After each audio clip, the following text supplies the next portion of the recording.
Hey guys, it's Todd Sylvester here. I'm so glad to be sitting down with you and share some really cool things. A very powerful principle today we're going to talk about is who are you? I'm excited for you guys to learn more about that.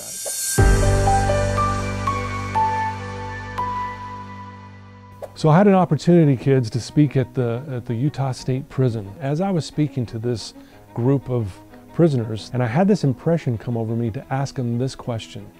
I asked him, how many of you in here are criminals? Everyone raises their hand and they're looking at me like, Todd, we're in prison, duh, you know? And as their hands were raised, I says, why are you lying to yourselves? And they start looking at me with this puzzled look and the hands start going down. And I said, how many of you committed a crime today? Raise your hand. Not one hand goes up. I said, how many of you committed a crime yesterday? Not one hand goes up. And I said, see, you're lying. And then I asked him these questions. How many of you, by the show of hands, have been telling the truth today so far? Every hand goes up. I said, how many of you in here have been doing the right thing when no one was looking? Every hand goes up. I said, how many of you followed the rules today? Every hand goes up. And the last question I asked him, how many of you have respected your cellmate today? Every hand goes up. And I said, you label yourself a criminal, but you just told me that you're honest, you have integrity, you're respectful, and you're caring. I kid you not, kids.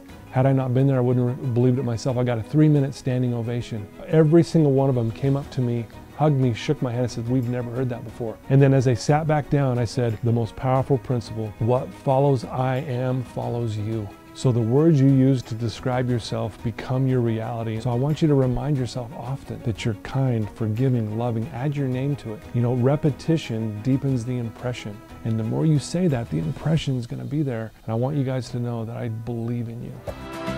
That's what you